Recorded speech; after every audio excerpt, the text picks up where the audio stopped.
Please consider supporting us by clicking on the like and subscribe buttons.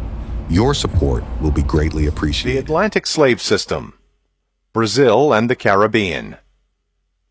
In the mid to late 1500s, the Portuguese gradually transferred the system of sugar plantations worked by slaves from their Atlantic islands such as Madeira, São Tomé, and Príncipe to northeastern Brazil. The plantation system involved everything from long-term capital investment and the African slave trade to the technology and economic organization for cultivating and harvesting sugarcane and then manufacturing sugar and eventually molasses and rum.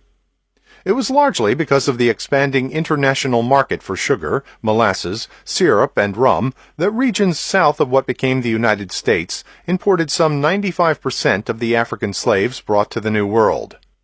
During the first decades of the 16th century, the small Portuguese settlements in Brazil exported little more than Brazil wood, parrots, and monkeys, at a time when the Portuguese islands of São Tomé and Madeira produced much of Europe's sugar, which was still a rare luxury and traditional medication. But Portugal became increasingly alarmed by French and British gestures toward founding settlements in Brazil, and in the 1530s and 1540s, Portuguese expeditions attempted to chase off foreign ships and then succeeded in establishing sugar plantations, or engenhos, in northeastern Brazil. By the late 1500s, sugar mills had multiplied. African slaves were replacing forced Indian labor, and Brazil was producing more sugar than the Atlantic islands combined with regions like Algarve in southern Portugal. These developments represented the first stage of the unforeseen and unprecedented expansion of economic and cultural boundaries initiated by New World slavery. The sugar mill and surrounding plantation land came to epitomize New World slavery and inhuman bondage in its most extreme form. Sugar plantations also gave rise to the central problem of reconciling traditional European and African cultures with a highly modern, systematized, and profitable form of labor exploitation. In many ways, it was sugar that shaped the destination of slave ships and the very nature of the Atlantic slave system. In the long era from 1500 to 1870, according to a recent estimate, it was sugar-producing Brazil that absorbed over 41% of all African slaves and the sugar-producing British, French, Dutch, and Spanish Caribbean that imported over 48% more. The Spanish mainland in South America took only 4.4% of the Africans brought into the Americas, and the British mainland in North America only 5 to 6%. Despite the later millions of African Americans who appeared as a result of unprecedented natural population growth. As sugar mills and slavery moved gradually from the late medieval Mediterranean to the Spanish Canary Islands and the Portuguese islands of Madeira and São Tomé, and then to the Caribbean and northeastern Brazil, they increasingly became prototypes of modern assembly line production. Even the cultivation, weeding, and cutting of sugarcane resembled factories in the field, as drivers wielding whips sought to maximize the annual work of carefully organized and regimented gangs of slaves. Since slave labor represented an investment in a special kind of property, owners were economically motivated to maximize the productivity of workers who could not simply be fired or have their wages lowered. Much later, with respect to the point about prototypes, even Thomas Jefferson took pleasure in personally supervising the movements and productivity of his young teenage male slaves in a small nail factory at Monticello, suggesting that he would have welcomed the time and motion studies of Frederick Winslow Taylor, the champion of scientific management in the late 19th and early 20th centuries. Yet despite the seeming obsession with efficient industrial production, Jefferson presented himself as a traditional agrarian Republican, dedicated to yeoman farming and repelled by the thought of cities and industrialization. There were various ways in which Caribbean, Brazilian, and North American planters sought to counteract or disguise the purely economic connotations of racial slavery in the New World. In the British West Indies, many successful planters were able to escape back to Britain and purchase aristocratic status and land. Though Portugal was more reluctant to ennoble Brazilian sugar magnates, some of whom could be identified as new Christians, who had thus inherited tainted Jewish blood, The leading planters succeeded in creating a facade of patriarchal paternalism, or a network of protective boundaries, a subject we will turn to later in this chapter.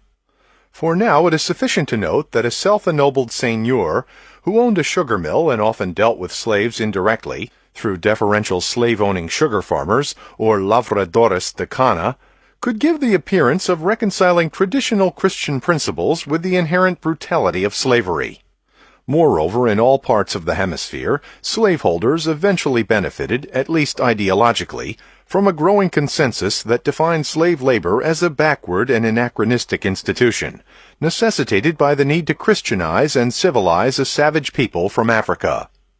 This last answer to the problem of slavery, emphasizing the economically archaic, retrograde, pre-modern but essentially humane character of racial servitude, prevailed in much of America long after the emancipation of slaves and even after the Second World War.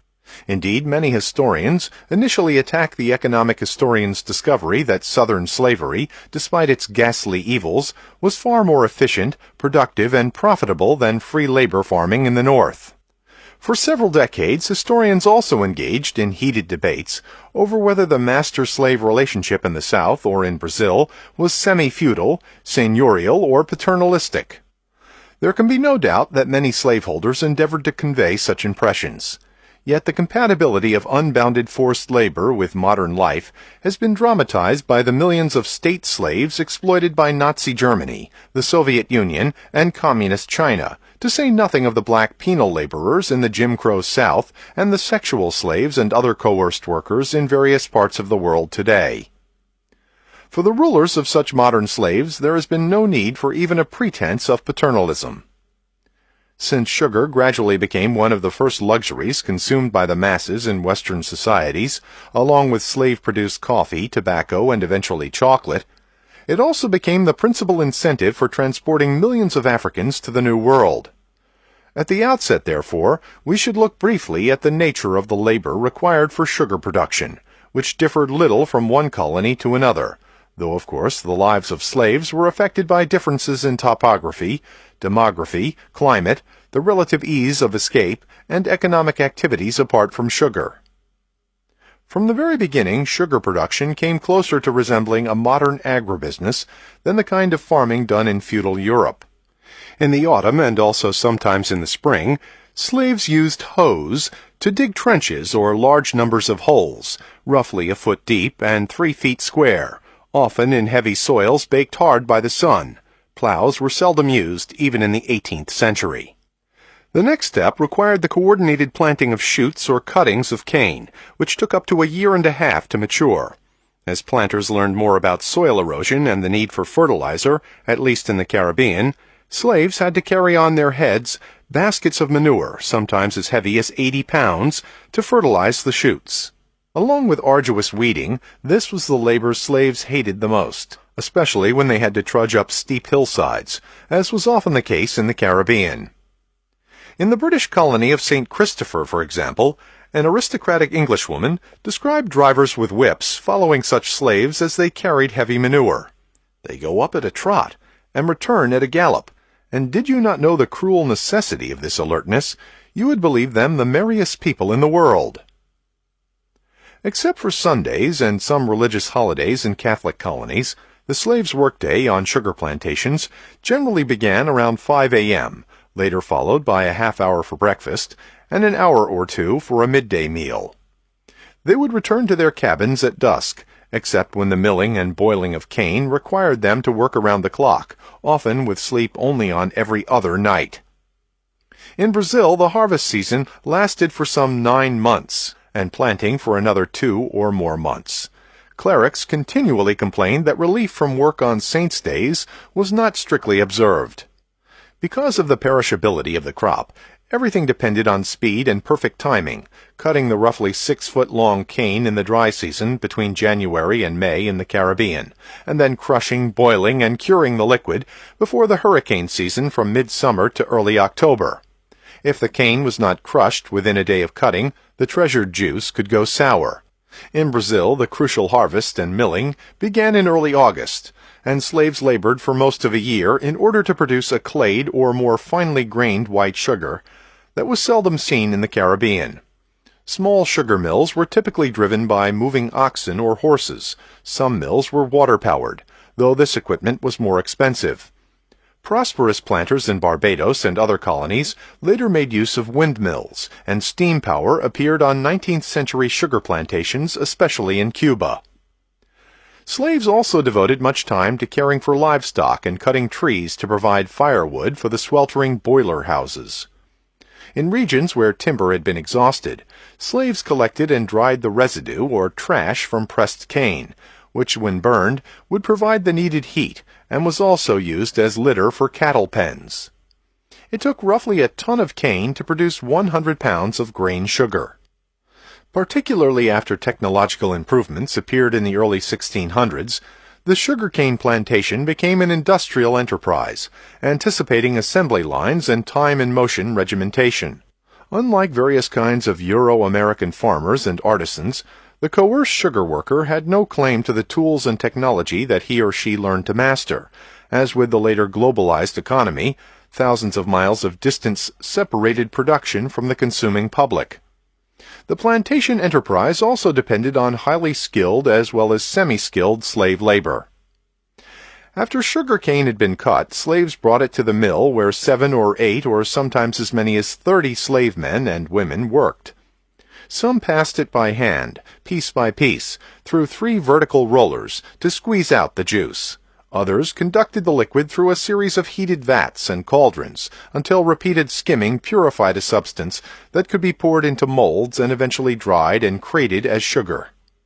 When slaves were working shifts of 16 to 18 hours, usually with inadequate diets, there was considerable danger, especially at night, of a worker catching his or her fingers in the vertical rollers. A hatchet was kept in readiness to sever the arm, which in such cases was always drawn in, and this no doubt explains the number of maimed watchmen. In northeastern Brazil, slave women with a missing arm were a common sight. The tremendous work pressure during the sugar harvest far exceeded anything that slaves encountered when cultivating tobacco, cotton, rice, or indigo for dyes. Some planters as well as travelers describe the terrible heat as slaves night and day stand in great boiling houses, where there are 6 or 7 large coppers or furnaces kept perpetually boiling, and from which, with heavy ladles and skummers, they skim off the excrementitious parts of the canes, till it comes to its perfection and cleanness. The final steps included the drying and curing of sugar heads, the draining of molasses and the distillation of rum and the boxing of white sugar, especially in Brazil, or in the West Indies a coarser and darker muscovado that could be refined in Holland or Britain.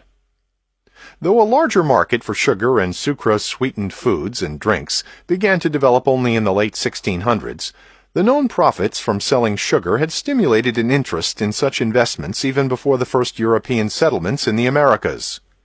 In Chapter 4, we examined the European colonists' transition from using Native American slaves to their increasing transport and purchase of Africans. Portuguese Brazil, in which this process took a half a century, became, after 1575, the largest slave-importing region in the New World, and by 1600, Brazilian sugar was bringing Portugal even greater profits than the fabled Asian spice trade. It is therefore still something of a mystery why the Spaniards were not more successful in producing this treasured commodity, since they started to cultivate sugar in the Caribbean decades before the Portuguese began to do so in Brazil. Moreover, as later history would show, islands like Santo Domingo, also called Hispaniola, and, when the French took over the western part, Saint-Domingue, Jamaica, and Cuba contained ideal environments for sugar production, and the Spaniards also experimented with sugar in coastal regions of mainland South and Central America. Columbus himself took sugarcane shoots to the Caribbean on his second voyage. Cortés, in a letter to Emperor Charles V, who had earlier been King Charles I of Spain, asked that sugarcane, along with other seeds and cuttings of European plants, be sent to Mexico. Despite the Spanish focus on gold and silver, Charles V actually encouraged sugar production in Santo Domingo, sending experts on sugar making or sugar masters from the Spanish Canary Islands. Genoese merchants in Seville, who along with other Italian entrepreneurs were active in transferring sugar and black slaves from the Mediterranean and Atlantic islands to the New World, helped raise capital for Spanish-American sugar production. By 1600, there were over 40 licensed sugar mills in Mexico and many even in Peru. Somehow, these promising early initiatives never led to a major sugar industry in the Spanish colonies. Most of the Caribbean remained open to later Dutch, English, French, and even Danish economic development. The standard explanation points to the Spaniards' obsession with precious metals, which led many acquisitive whites to rush from the Caribbean islands to Mexico and Peru, and also diverted many African slaves to the mines and cities on the mainland. No less important, northeastern Brazil jutted out relatively close to the large supplies of labor in West Africa, labor that would long be nearly monopolized by the Portuguese. The ferocious Carib Indians presented a barrier on some of the islands, though the rapid death and near extinction of the Arawak Taino Indians also deprived the Spaniards of the cheapest labor force on Santo Domingo, a large island that would later become one of the major producers of sugar in the world. In addition, some historians have pointed to the Spaniards' possible lack of access to markets and to the absence of private entrepreneurs, given the Spanish government's authoritarian control of the American conquest. Still, more information is needed to explain why Brazilian planters, unlike their Spanish counterparts, profited so much from African slaves and sugar production from the 1570s to the 1620s. Portuguese Brazil even became very lucrative for privateers from France, England, and Holland, while such famous privateers as Francis Drake and Sir Walter Raleigh were seizing fortunes in silver, gold, indigo, and other goods from Spanish ships. In the 1560s, John Hawkins and John Lovell captured dozens of Portuguese ships filled with sugar. Between 1588 and 1591, English ships captured 34 such vessels. By 1591, a Spanish spy could report that English booty in West India, American produce, is so great that sugar is cheaper in London than it is in Lisbon or the Indies themselves. The English also took delight in illicitly selling African slaves to the Spanish colonists, and in scheming to enlist fugitive slaves in Central America in founding a colony that could prey on the Spaniards. From the mid-1500s on through the 1600s, a consensus developed in Europe that the West Indies lay beyond the line, or in other words, beyond the boundaries of treaties and international law. In the Caribbean, there were to be no limits on robbery, massacre, rape, alcoholism, or the defiance of conventions, including dress. This sense of moving beyond all social and moral boundaries was clearly related to the emerging Atlantic slave system. Of course, European sugar prices fluctuated in response to changing supply and markets. As matters developed, the plantations in the state of Pernambuco, at the extreme eastern tip of Brazil, as well as in the state of Bahia, a bit southwestward, surpassed all competitors until the turn of the 18th century. But by 1700, the British colonies of Barbados and Jamaica, together with the Leeward Islands, supplied nearly half the sugar consumed in Western Europe, and the value of sugar arriving in England was double that of tobacco, though Bahia had about the same output of sugar as Jamaica until the 1730s. The history of slavery in the Caribbean and in the New World in general was profoundly affected by Holland's long struggle for independence from Spain and the Catholic House of Habsburg. The mostly Protestant Dutch struggled for their freedom from 1568 to 1648 with a 12-year truce beginning in 1609. Portugal and Spain were united under a single Habsburg monarchy for the 60 years from 1580 to 1640. Thus, especially from 1621 onward, all the global empires of Spain and Portugal were open to Dutch attack and even conquest by the Dutch East India Company, founded in 1602, and the Dutch West India Company, created in 1621. In Asia, the Dutch captured Ceylon and much of Indonesia. In 1652, they established a base at the Cape of Good Hope in South Africa, having earlier seized the major Portuguese slave trading centers of Elmina, now in Ghana, and Luanda, in Angola, on the West African coast. In the later 1500s, the Portuguese had hired Dutch ships to carry much of the produce from Brazil to Europe, But with the end of the truce in 1621 and an intensification of the Hollanders' war against Habsburg Spain and Portugal, the Dutch temporarily captured Salvador, Brazil's capital, disrupted the Bahian economy, and in 1630 seized Brazil's largest sugar-producing region, Pernambuco. This complex and continuing war led to the destruction of many sugar mills and plantations, to the death and escape of many slaves, and to the steep decline in Pernambuco's sugar production. Although the Portuguese finally expelled the Dutch from Brazil in 1654, the Dutch had already founded colonies in the Caribbean, such as St. Eustace and Curaçao, to say nothing of New Amsterdam, later New York, in North America, and had taught British colonists in the Caribbean how to grow and process sugar. The Dutch, who had achieved naval dominance in the Caribbean, even supplied the British with African slaves at bargain prices, and refined and marketed British-grown sugar in Amsterdam.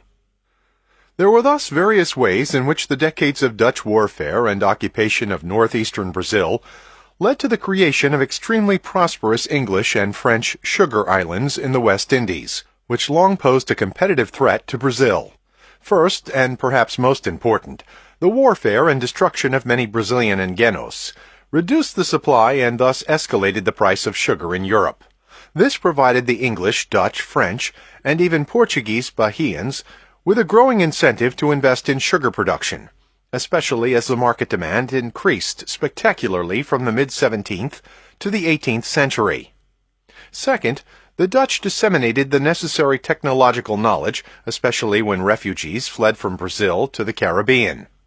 At this time, Holland also acquired temporary dominance of the African slave trade. Given the way history is taught, few educated Americans realized that when the English were beginning to grow tobacco in Jamestown and Pilgrims were imposing order at Plymouth by cutting down a maypole, other Englishmen were beginning to settle in St. Christopher, St. Kitts, 1624, Barbados, 1627, Nevis, 1628, and Montserrat and Antigua, 1630s. They were closely followed by the French, who actually joined the English on St. Christopher in a surprise night attack on native Indians. The French proved more willing than the English to combat and push back the fierce Carib Indians on Guadeloupe and Martinique, though they took somewhat longer to turn to sugar. By 1655, England was ruled by Oliver Cromwell, who sent a large army to join pirates in seizing Jamaica from the Spaniards. A few years later, the French occupied the western third of Santo Domingo, now named Saint-Domingue, later Haiti. Cromwell's expedition had tried but had failed to capture any part of Santo Domingo. This acquisition of island territories would have been of little economic significance if only tobacco and food crops had continued to be raised by grungy, ill-disciplined, and hard-drinking white servants. In time, however, thanks to the exploitation of tens of thousands of African slaves, the British planters in the Caribbean became far richer than their cousins in the North American wilderness. From 1713 to 1822, the British West Indies continued to win a large share of total British trade than did all of North America, or for that matter, Latin America, Asia, or Africa. As the British and then French Caribbean began producing sugar, molasses, rum, and coffee for an international mass market, the West Indies became the true economic center of the New World, a point confirmed by the fact that the imperial powers immediately sent their navies to protect or capture Caribbean colonies upon the outbreak of war. The American and French victory at Yorktown in 1781, which ensured American independence, depended on the arrival from the Caribbean of a French fleet. By the 18th century, the West Indies had also become the crucial market for exports from New England and the middle colonies of North America. It was the sugar islands that purchased the dried fish, corn, grain, barreled meat, flour, beer, lumber, staves for sugar hogsheads, ironware, shoes, and other supplies on which the economy of the largely free-labor northeastern colonies depended. New England, New York, and Pennsylvania were not only oriented toward the British West Indies, but became the major, if illegal, suppliers of the French, especially in Saint-Domingue. By the mid-18th century, Britain also looked to the West Indies as a market for selling luxury goods as well as provisions, and by 1850, the English working class was consuming more sugar per capita than the aristocracy. Along with all the other foods containing sucrose, slave-grown sugar in one's tea was a necessity that virtually every English person took for granted. It has even been suggested that these extra calories, together with the need for money to satisfy the desire for sweetness, contributed to a more disciplined labor force in early industrial Britain. Barbados led the way in this economic and dietary revolution, and the first momentous change occurred in only 3 years, from 1640 to 1643. There is a profound historical irony, or some might say evidence of God's design, in the fact that the birth of Britain's slave plantation economy in the West Indies coincided in time with Britain's domestic civil war of the 1640s, in which radical religious groups challenged all forms of oppression and privilege, including private property, and established the theological foundation for the much later anti-slavery movements. By 1640, leading planters recognized that Barbados stood in desperate need of a new crop. Tobacco and even cotton brought little profit. As we have seen, Brazil had maintained a virtual monopoly on sugar production for Europe, but warfare and rebellion severely disrupted both Portuguese and Dutch efforts to meet the rising demand down to 1654, when the Portuguese finally expelled the Dutch. Although the Barbadian soil and climate were ideal for sugar cultivation, the English had no experience in producing such a commodity. Barbadian planters quickly learned the techniques from Hollanders, though the precise story is unclear. Some sugar canes were brought in from Dutch Pernambuco, which a few English Barbadians had also visited, and according to one account, a planter named James Drax of Anglo-Dutch background brought a model of a sugar mill to Barbados from Holland. However the transfer was accomplished, Barbadians were producing sugar for Europe by 1643, and within 7 years there was a tenfold increase in the value of plantation land. Dutch traders had a continuing partnership with the English in Barbados, acting as middlemen and offering in Holland the best refineries in Europe. When Dutch exiles arrived in the Caribbean from Brazil, they brought additional skills, experience, and capital for sugar production. The exodus from Brazil in 1654 also included thousands of Sephardic Jews, who had enjoyed relative religious freedom in Dutch Brazil as in Holland itself. Many of these Jews settled in such new Dutch colonies as Curaçao and Suriname. By 1680 there were even 54 Jewish households in Bridgetown, the only true urban center in Barbados, with a population of almost 3,000. Mostly urban merchants, these Jews, unlike their brethren in Suriname, never became members of the wealthy planter elite. Before long, about 200 British sugar planters, with plantation units averaging 200 acres, obtained the best of the limited acreage in Barbados. As a result, less successful proprietors, even those who purchased a few slaves, found themselves pushed onto small plots of marginal land, and in time, increasing numbers of white farmers and servants began to emigrate from Barbados as the soaring demand for black slave labor totally transformed the island's demography. By 1680, a time when Virginia was just beginning to turn to African slave labor on a large scale, Barbadian society had become extremely hierarchical. From a broad base of nearly 40,000 black slaves, the pyramid moved upward to 2,300 white servants, 1,000 small planters, and 175 big planters at the top. The population of Barbados still included some 20,000 whites, more than any British American colony except Virginia and Massachusetts. But the small planter elite, in the words of the historian Richard S. Dunn, held the best land, sold the most sugar, and monopolized the best offices. In only one generation, these planters had turned their small island into an amazingly effective sugar production machine, and had built a social structure to rival the tradition-encrusted hierarchy of Old England. As Dunn adds, these increasingly wealthy planters had also made their tropical paradise almost uninhabitable.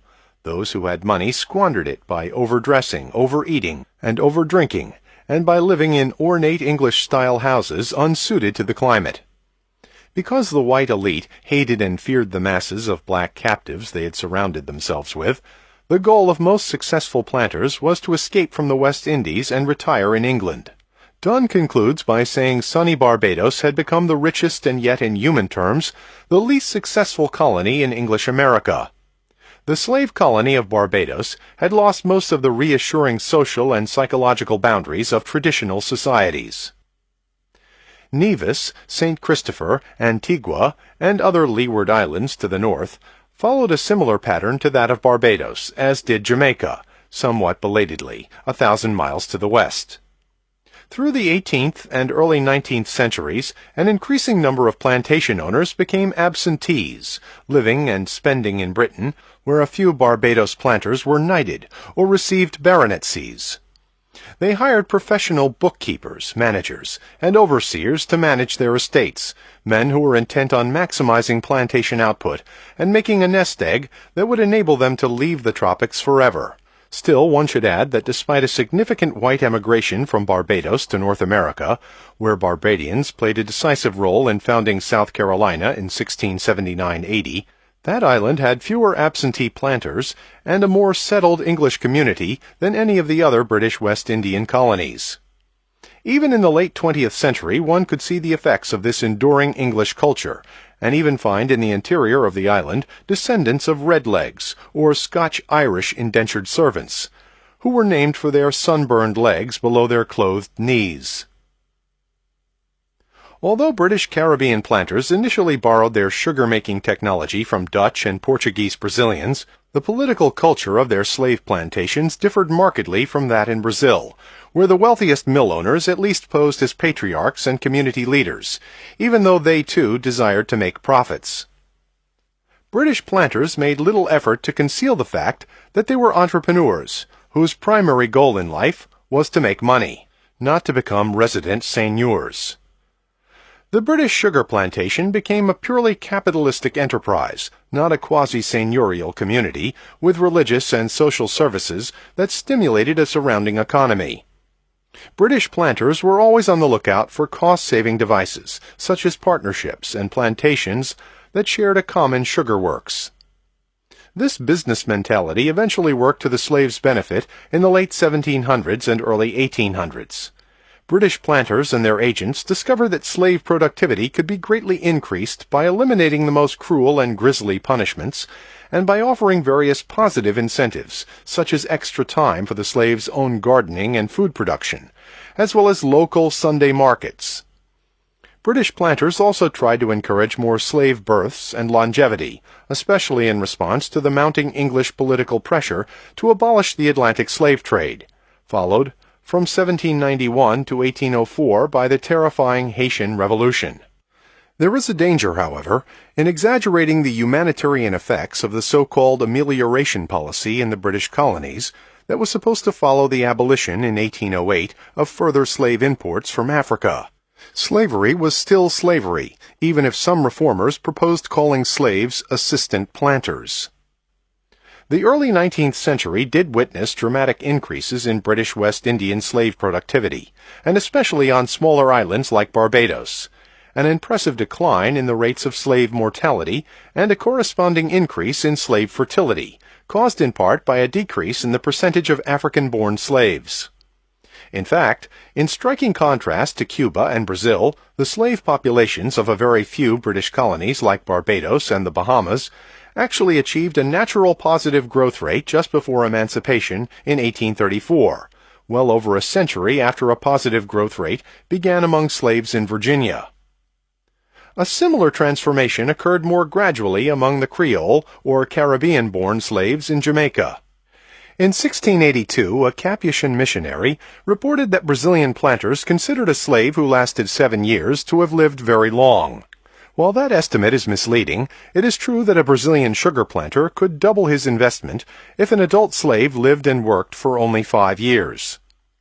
Similar cynical statements about the short lifespans of African slaves became common in the late 17th and 18th century British and French Caribbean, where planters often affirmed that it was much cheaper to work slaves to death and buy replacements from Africa than to breed new generations of slaves from infancy.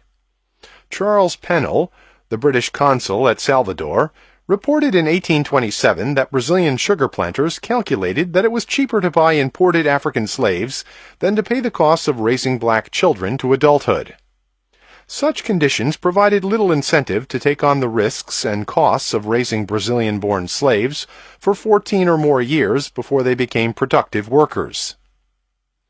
Demographic historians have convincingly objected that some of this rhetoric distorts the actual shift toward higher fertility and lower mortality among Creole, plantation-born slaves, as opposed to slaves imported from Africa, who were more vulnerable to a new disease environment. Throughout the New World, slaves' life expectancy was a good bit longer than 7 years, though in Brazil and much of the Caribbean, unlike the United States and earlier British North American colonies, slaves never achieved a positive growth rate that would have lessened the system's dependence on continuing importations from Africa. In northeastern Brazil in the late 18th century, a slave's life expectancy at birth was approximately 23 years, or 12 years less than that of an American slave in 1850. Historians have long debated the reasons for this high slave mortality and low level of births in different New World colonies. The issue is highly complex because there are so many variables, from the sex ratio, sometimes 2 or even 3 males for every female on Brazilian sugar plantations, and age structure of the slave population, to the incidence of tetanus when the infant's umbilical cords were cut with instruments contaminated by the manure of oxen or horses that were unknown in sub-Saharan Africa, because the disease was spread elsewhere among livestock by the tsetse fly.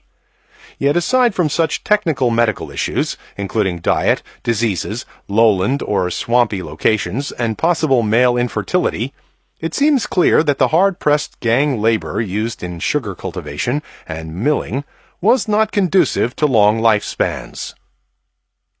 Certainly, the high slave mortality in Brazil and Cuba persisted on through most of the 19th century, and slave life expectancy was markedly lower than in the United States. As we have seen, an illegal but massive slave trade from Africa to Brazil came to an end only in 1850, after decades of British bribes, naval blockades, and other coercion, and the illegal slave trade from Africa to the sugar plantations of Cuba persisted for another 17 years. Though planters in northeastern Brazil were no less eager for profits than were British planters in the Caribbean, they adopted something of the style of feudal lords living nobly in a big house and presiding over a paternalistic community with many retainers as well as a church or chapel, court, and police force, to say nothing of wage-earning carpenters, blacksmiths, and even a doctor or lawyer. Like their Portuguese predecessors in the Atlantic Islands, Brazilian sugar planters typically leased small units of their cane fields to tenant farmers, known as lavradores de cana. Each lavrador supervised and usually owned a squad of slaves, ranging in number from a single digit to as many as 30, and sent his harvested cane to his landlord's sugar works, eventually receiving a variable share of the output, fluctuating from 1/3 to as little as 1/20. These sugar farmers often thought of themselves as proto-planters, and sometimes were even relatives of rich landlords, who owned the engenos, or plantations with sugar mills. The class of lavradores included wealthy widows and priests, as well as poorer sharecroppers. Despite some evidence of upward mobility, the latter had little chance of becoming landed mill owners. Until the late 18th century, lavradores de cana were exclusively white. Eventually, small numbers of free mulattoes, often slaveholders, became sugar farmers linked to engenos, but in the 19th century the class and status of lavradores suffered an irreversible decline. In one sense, the very existence of such sugar farmers as dependent intermediaries between seigneurial planters and a slave labor force perpetuated the complex boundaries of medieval European society. Such continuities are also symbolized by the historian Stuart B. Schwartz's description of the ritual that preceded the beginning of the sugar harvest in early August each year. At the mill itself, slaves and free persons gathered to hear the prayers and observe the sprinkling of holy water on the mill. With a signal, the mill was set in motion, and the parish priest and the owner passed the first canes through the rollers. The slaves took the matter no less seriously than their masters. Slaves refused to work if the mill was not blessed, and during the ceremony they often pressed forward to receive some drops of holy water on their bodies. Yet Schwartz also emphasizes that despite these traditions of paternalistic patronage, fealty, and religious observance, such attitudes did not mean that slaveholders in Brazil were kinder in their treatment of bondsmen than were capitalistic slaveholders of 19th century Mississippi. As we have already seen, and as Schwartz reaffirms, the drive for profit and the methods of sugar production led to a process that closely resembled the modern industrial assembly line. The labor was exhausting. The nighttime scenes of boiling cauldrons, the whirring mill, and the sweating bodies caused more than one observer to evoke the image of hell. Numerous travelers and commentators stressed the lack of restraint or interference with the savage punishment of Brazilian slaves, who, reminding us of the treatment of slaves in ancient Rome, were burned or scorched with hot wax, branded on face or chest, tortured with hot irons, had their ears or noses lopped off, or suffered sexually related barbarities as the result of jealousy. That said, in contrast to slavery in North America and in most Caribbean colonies, the extreme exploitation of slaves was set in an ideological context in which the metaphors of family, obligation, fealty, and clientage predominated. Brazil's immense size, like that of the United States, reveals the extraordinary diversity and adaptability of racial slavery in the New World. The ordeal slaves endured on the sugar plantations of Bahia and Pernambuco bore little resemblance to the life of urban slaves in such expanding 19th century cities as Rio de Janeiro. Urban household slaves shared some of the status of their wealthy or poor owners. Others worked in factories or as boatmen, fishermen, porters, craftsmen, carpenters, midwives, and musicians. A very few slaves became the owners of their own slaves and other property. But many urban slaves were not spared from public whippings, chain gangs, or sale at large public markets. The adaptability of slave labor is also dramatized by Brazil's Great Gold Rush, which began in 1693 when large gold deposits were discovered in Minas Gerais, some 200 miles inland and north of Rio de Janeiro. The urgent need for the use of slave labor in placer mining brought in some 80,000 black bondspeople and stimulated a major increase in the price of slaves even in the Northeast. Given the disorder of a mining boom, some slaves were able to obtain their own gold, buy their freedom, and even become rich. Yet in Minas Gerais, the heads of fugitive slaves were posted along the roadsides. In the last third of the 18th century, a particularly harsh and semi-industrial form of slavery began to develop in Brazil's southernmost states, Rio Grande do Sul and Santa Catarina. In this region, a grazing and ranching economy led to the large-scale production of leather and jerked beef. While a negative and stereotyped view of people of African descent pervaded all of Brazil and all of the slave societies of the New World, a virulent form of racism emerged in the 19th century in this southern part of the nation. The 19th century brought a still different use and form of black slavery as a great coffee boom exploded in the inland valleys of south-central Brazil. A growing international demand for coffee triggered a new demand for slave labor, leading to the involuntary movement of tens of thousands of Afro-Brazilians from the northeast to inland regions extending from the province of Rio de Janeiro and Minas Gerais to Rio Claro, northwest of São Paulo, and even farther south. This internal slave trade became especially large after the ending in 1850 of the importation of slaves from Africa. Some of these highly priced coffee workers came from sugar plantations in the northeast. Because of the great distance of their travel, many were transported by ship, just as even larger numbers of North American slaves were shipped by sea from eastern coastal regions around the tip of Florida and then northwestward to New Orleans and the Old Southwest. Like the vast internal slave trade in the United States, the sales and forced transport in Brazil resulted in the breakup of black families and conditions of travel that matched the horrors of the original passage from Africa. By the 1880s, the four major coffee provinces held some 65% of Brazil's slaves. Though black slaves worked at a variety of occupations throughout Brazil, and sugar remained the most valuable export until the mid-19th century, it was the southwestward moving coffee boom that kept reinvigorating a tradition-bound institution. Compared to the British, French, Dutch, and especially Cuban 19th century competition, the Brazilian sugar industry appeared increasingly stagnant and inefficient. While Brazilian sugar accounted for some 80% of all sugar sold in London in the 1630s, by 1690, when the market had become much larger, Brazilian sugar had fallen to only 10% of London sales.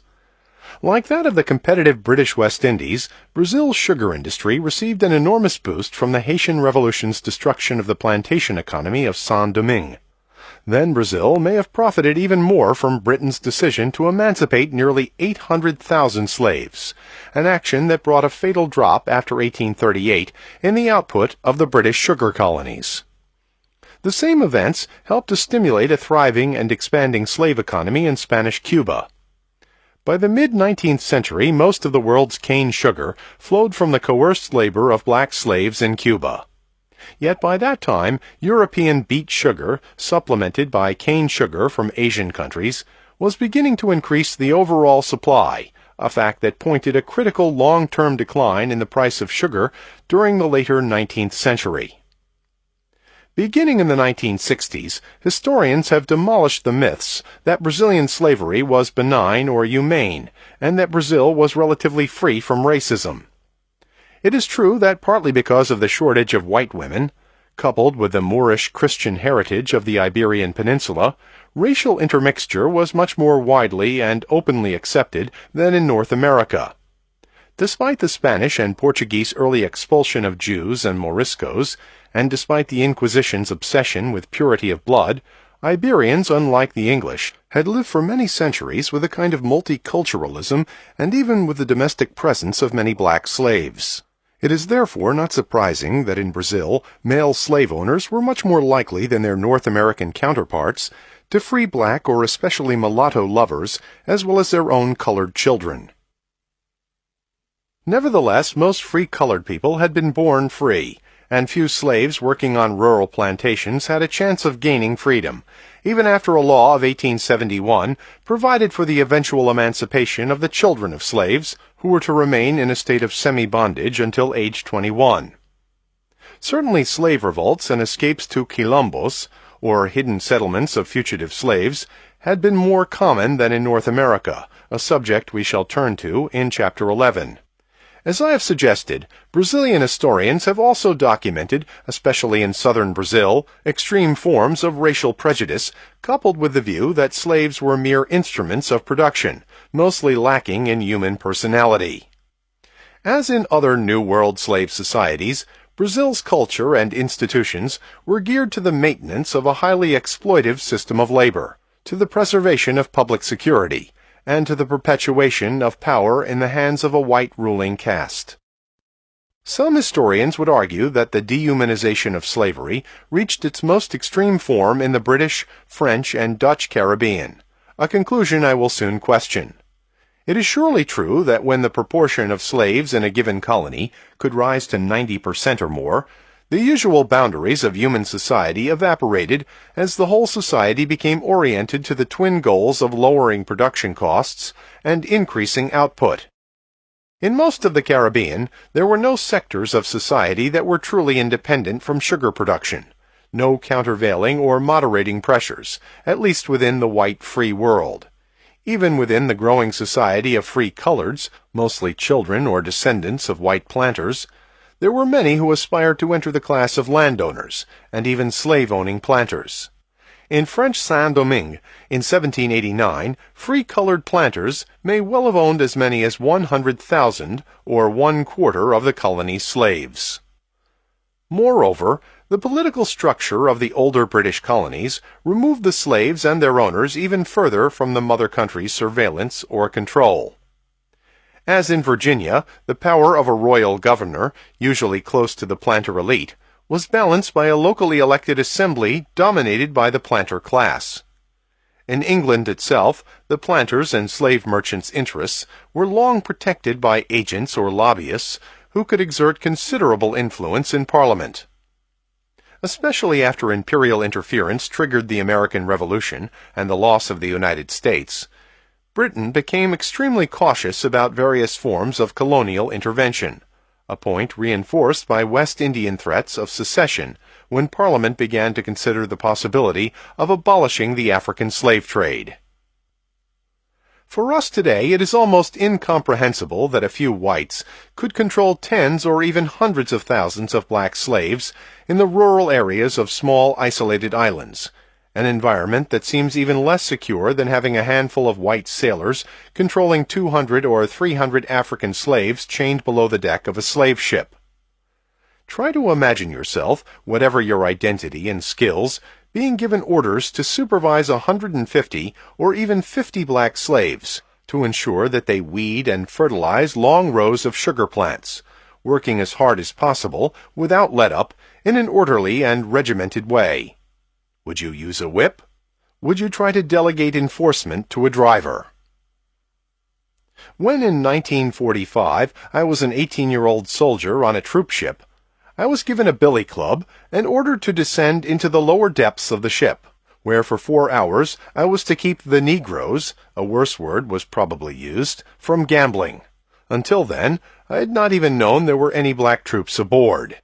The Army was, of course, segregated. When I at last arrived in what seemed like the lowest hold of a slave ship, one of the many crapshooters asked, "What you doing down here, white boy?" I finally found a shadow in which to hide. This memory suggests another mental exercise. Imagine that you are a middle-aged slave artisan, long inured to the surrounding whites who think of themselves as a super race. You detest the dehumanizing pressures of bondage and a world in which you, stamped with alleged inferiority, are continually being given orders. You empathize with the field hands who are flogged by drivers as they work long hours, but you have also learned how to flatter and even manipulate whites in various ways. If you learn that some of the slaves you hardly knew were planning an escape or a revolt, and if you knew that you would be rewarded with freedom and a small artisan's shop if you unveiled the plot, would you consider such a choice? Aside from such a betrayal, would you try to improve your life through attempts at negotiation, resistance, building solidarity with fellow slaves, or acting alone? In the Caribbean colonies, black slaves were anything but docile or passive creatures, and when they outnumbered whites 9-1, they clearly possessed considerable power, even if they recognized, most of the time, that armed rebellion was suicidal. Slavery has always depended ultimately on physical power, and Caribbean planters, no matter how small their numbers, could always summon armed troops, who had no compunctions about mass slaughter. Recent historiography has moved beyond the too simplistic views that blacks must either have been brainwashed, passive victims, stunned into happily obeying whatever whites commanded, or more popular after the mid-1960s, revolutionaries constantly plotting to overthrow an intolerably oppressive system.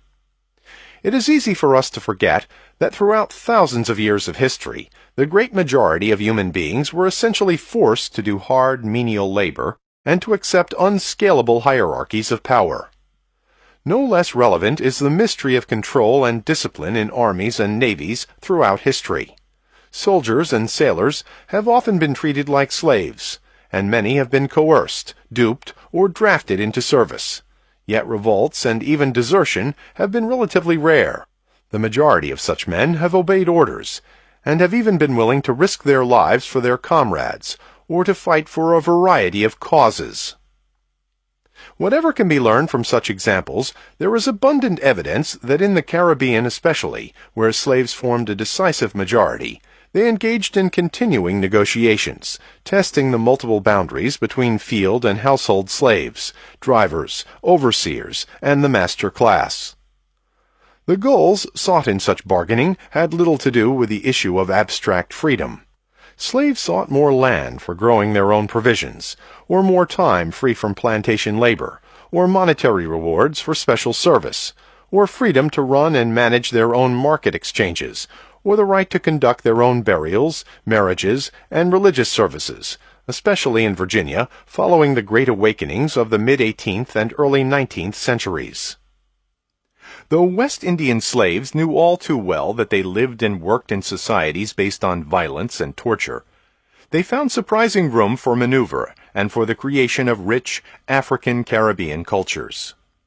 With this in mind, and remembering that blacks sometimes outnumbered whites by as much as 9-1, it is easy to understand why slave insurrections were much more frequent in the Caribbean than in North America, and why, if an African slave had been given an informed choice of location, he or she might well have preferred Jamaica to most parts of North America. In Jamaica, such a slave would be surrounded by his or her own people, would share in their developing culture, and might even have an opportunity to escape to a protected maroon community. In North America, the same African would be outnumbered by whites and placed under their constant supervision, care, and control. Please consider supporting us by clicking on the like and subscribe buttons. Your support will be greatly appreciated.